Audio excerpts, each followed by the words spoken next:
ओम श्री साईनाथाय नमः। ओम साई राम। श्री साई सचरित्र अध्याय 15। नारदीय कीर्तन पद्धति। श्री चोलकर की शक्कर रहित चाय, 2 छिपकलियाँ। पाठकों को स्मरण होगा कि छठे अध्याय के अनुसार शिरडी में रामनवमी उत्सव मनाया जाता था।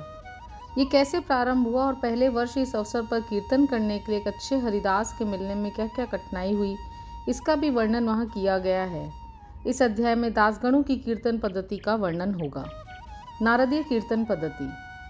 बहुधा हरिदास कीर्तन करते समय एक लंबा अंगरखा और पूरी पोशाक पहनते हैं। वे सिर पर फेंटा या साफा बांधते हैं और एक लंबा कोट तथा भीतर कमीज, कंधे पर गमछा और सदैव की भांति एक लंबी धोती पहनते हैं।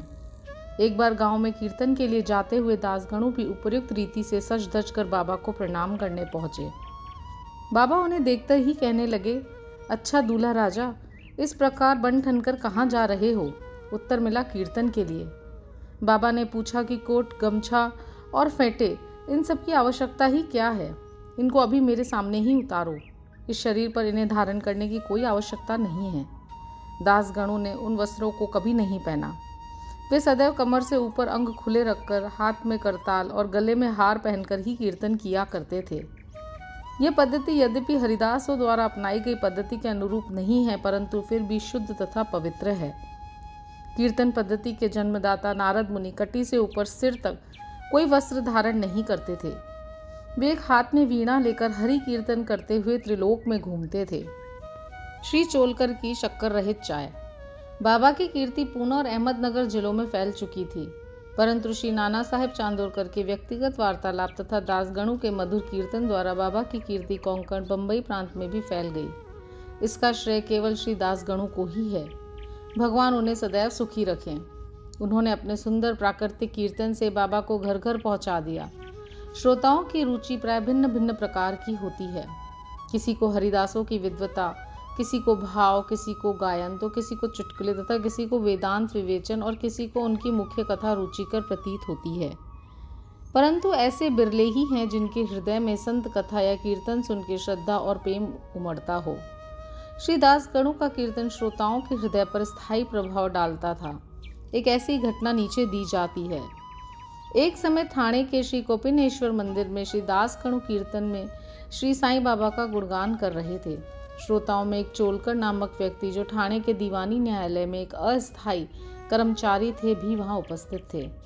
दासगणों का कीर्तन सुन के वह बहुत प्रभावित हुआ और मन ही मन बाबा को नमन कर प्रार्थना करने लगा कि हे बाबा, मैं एक निर्धन व्यक्ति हूँ और अपने कुटुंब का भरण पोषण भी भलीभांति करने में असमर्थ हूँ। यदि मैं आपकी कृपा से विभागीय परीक्षा में उत्तीर्ण हो गया तो आपके श्री चरणों में उपस्थित होकर आपके निमित्त मिश्री का प्रसाद बांटूंगा। भाग्य ने पलटा खाया और चोलकर परीक्षा में उत्तीर्ण हो गया। उसकी नौकरी भी स्थायी हो गई। अब केवल संकल्प ही शेष रहा। शुभस्य शीघ्रम। श्री चोलकर निर्धन तो था ही और उसका कुटुंब भी बड़ा था, अतः वह शिरडी यात्रा के लिए मार्गव्यय जुटाने में असमर्थ हुआ।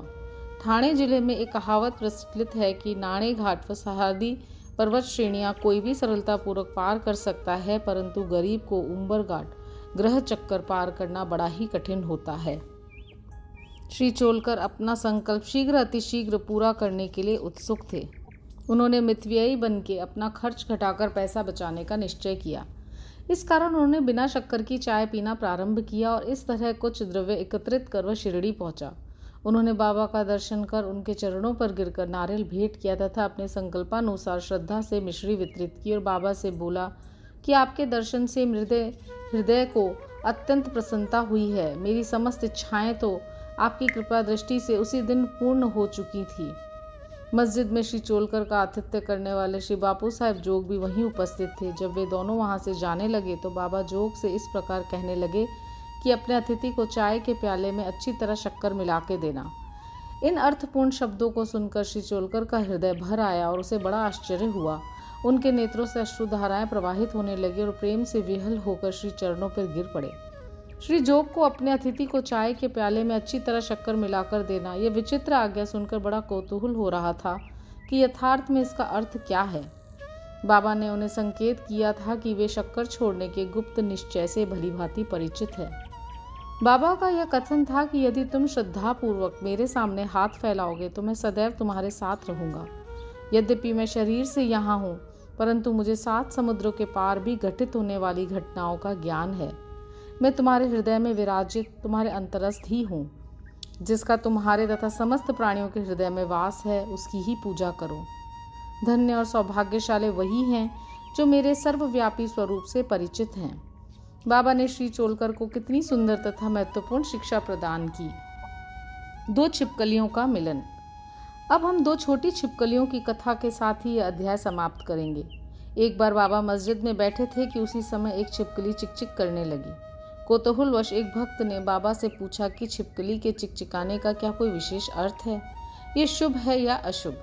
बाबा ने कहा कि इस छिपकली की बहन आज औरंगाबाद से यहाँ आने वाली है, इसलिए प्रसन्नता से फूली नहीं समा रही है। वह भक्त बाबा के शब्दों का अर्थ न समझ सका, इसलिए वह चुपचाप वहीं बैठ गया। उसी समय औरंगाबाद से एक आदमी घोड़े पर बाबा के दर्शनार्थ आया। वह तो आगे जाना चाहता था, परंतु घोड़ा अधिक भूखा होने के कारण आगे बढ़ता ही न था। तब उसने चना लाने एक थैली निकाली और धूल झटकारने के लिए उसे जमीन पर फटकारा तो उसमें से एक छिपकली निकली और सबके देखते ही देखते वह दीवार पर चढ़ गई। बाबा ने प्रश्न करने वाले भक्त से ध्यानपूर्वक देखने को कहा।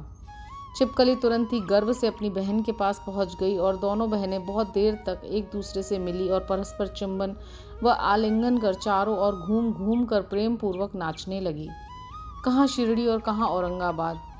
किस प्रकार एक आदमी घोड़े पर सवार होकर थैली में छिपकली को लिए हुए वहां पहुंचता है और बाबा को उन 2 बहनों की भेंट का कैसे पता चल जाता है, यह सब घटना बहुत आश्चर्यजनक है और बाबा की सर्वव्यापकता की द्योतक है।